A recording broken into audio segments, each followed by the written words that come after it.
ጤና ይስጥልኝ አድማጭ ተመልካቾቻችን። በዛሬው የዜና ሰዓታችን በዶይቼ ቬለ እና በሪፖርተር ጋዜጣ ስለተዘገቡ ወቅታዊ ጉዳዮች እናወራለን። አብራችሁን ቆዩ።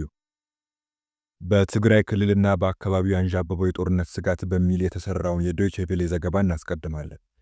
የአፋር ክልል መስተዳደር ባለፈው ሮብ ባወጣው መግለጫ የትግራይ ክልል ታጣቂዎች በሰላማዊ ሰዎች ላይ ጭምር አደረሱት ያለውን ጥቃት አጥብቆ አውግዟል። የትግራይ ክልል ተቃዋሚ ፓርቲ ዲሞክራሲያዊ ስምረተ ትግራይ ዛሬ ባወጣው መግለጫ ደግሞ አጥፍቶ ጠፊ ያለው የትግራይ ክልል ገዢ ፓርቲ ህወሓት ከኤርትራው ሻዕቢያ ጋር በመሆን ጦርነት አውጀዋል ብሏል።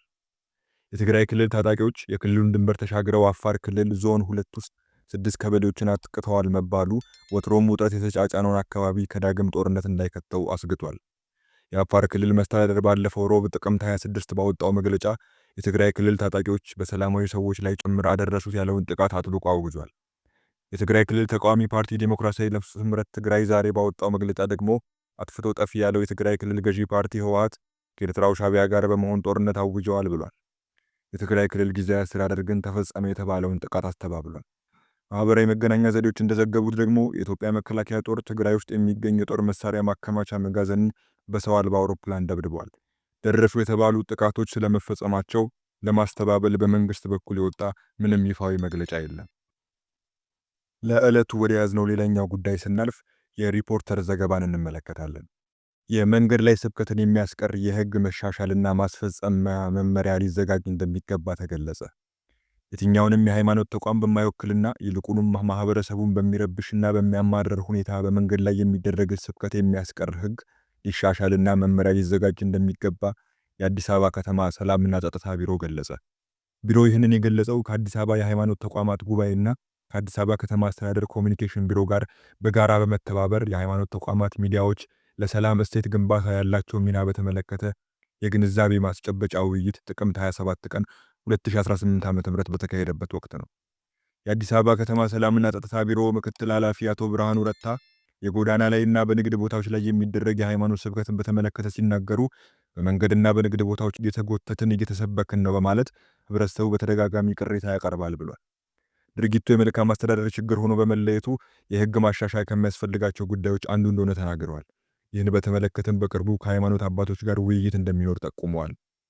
የሃይማኖት ተቋማት አስተምሮ እንዴት ማካሄድ ይገባል በሚለው ላይ ከሃይማኖት ተቋማት ጉባኤ አካላት ጋር በጋራ የተለዩና እነሱም መክረውበት አቋም ሊይዙባቸው የሚገቡ ሌሎች የህግ ማሻሻያ የሚያስፈልጋቸው ጉዳዮች መኖራቸውንም ጠቁመው በጋራ ጉዳዮች ላይ ግብአት የመስጠት ልምድ እንዲዳብር እንደሚገባ አስረድተዋል።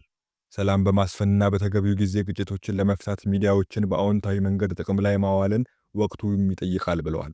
በተቃራኒው ግጭቶችን በድብቅና በግልጽ ለማስጀመርና ለማስቀጠል አሉታዊ ሚና እንዳይኖራቸው የሚመለከታቸው አካላት በጋራ በትብብር ሊሰሩ እንደሚገባና ሚዲያን ለመከፋፈል ሳይሆን ለማሰባሰብ፣ ለማፍረስ ሳይሆን ለመገንባት ጥቅም ላይ ማዋል ያስፈልገዋል ብለዋል። ባለቤት የሌለው ማህበራዊ ሚዲያን የሚጠቀሙ አካላት ተጠያቂ የሚሆኑበት ወጥ የሆነ አሰራር መኖር እንዳለበት የጠቆሙት ኃላፊው በዘላቂነት ምን ማድረግ ያስፈልጋል በሚለው ላይ ከሁሉም አካላት የጋራ የሆነ ሐሳብ ማፍለቅ እንደሚያስፈልግ፣ ሆኖም መንግስት ጫፍ በወጣው ላይ የሚወስደውን እርምጃ አጠናክሮ እንደሚቀጥል ገልጸዋል። የአዲስ አበባ ከተማ የሃይማኖት ተቋማት ጉባኤ ዋና ጸሐፊ መጋቢ ታምራት አበጋዝ በበኩላቸው በመንገድ ላይ የሚደረጉ ስብከቶች ከሃይማኖት ዶግማና ቀኖና ያፈነገጡና ስርዓት አልበኝነት የሚታይባቸው በመሆናቸው እንደሚያሳፍሩ፣ ብዙ ጊዜ ግለሰቦች በግላቸው የሚንቀሳቀሱ እንጂ የሃይማኖት ተቋማት የሚያደርጓቸው እንዳልሆኑ እንደሚታመን ተናግረዋል። በጊዜ መፍትሄ ካልተበጀላቸው ነገ የግጭት መንስኤ ሊሆኑ ስለሚችሉ እንዴት ይፈቱ በሚለው ላይ ጥናት መደረጉንና ህጋዊ እርምጃ ወደ መውሰድ ከመገባቱ በፊት በቅርቡ ከሃይማኖት አባቶች ጋር ውይይት እንደሚደረግ ገልጸዋል። የውይይቱ ተሳታፊዎች በአገር ውስጥ ሆነው ማህበራዊ ሚዲያን በመጠቀም ችግር የሚፈጥሩ ይዘቶችን የሚያስተላልፉና በለው በሚሉ አካላት ላይ ህጉ የላላው ለምንድን ነው በማለት ጠይቀዋል። የእምነት ተቋማት ሚዲያዎች የሚዲያውን ህግ ተከትለው እየሰሩ መሆናቸውን በሚገባ ሊፈተሽ እንደሚገባም ጥያቄ አቅርቧል። የአዲስ አበባ ከተማ ኮሚኒኬሽን ቢሮ ምክትል ኃላፊ አቶ ዘውዱ ከበደ ህግን አክብረው እየሰሩ ላሉና በማንቃትና በማደራጀት አዎንታዊ ሚና እየተጫወቱ ለሚገኙ ሚዲያዎች ምስጋና አቅርበው በሌላ በኩል በሃይማኖት ስም በግላቸውና በቡድን በመደራጀት ከህግ አግባብ ውጪ የፖለቲካ ፍላጎታቸውን ለማሳካት ኢትዮጵያውያንን ለማጋጫትና ሀገር ለማፍረስ የሚንቀሳቀሱ ሚዲያዎችም አሉ ብለዋል።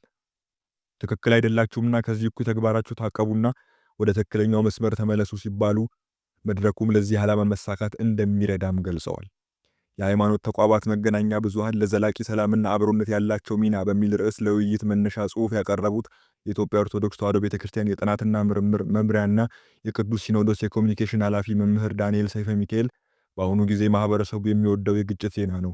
ይህ ማለት የሰላም ሚዲያዎች ከሽፈዋል፣ ስለ ሰላም፣ ስለ ጥሩ ነገር የሚዘግቡ ሚዲያዎች ተቀባይነትን አጥተዋል ማለት ነው ብለው፣ ነገር ግን ይህ መሆን እንደሌለበት ሊያስቆጭና ትኩረት ተሰጥቶ ሊሰራበት እንደሚገባም አሳስበዋል።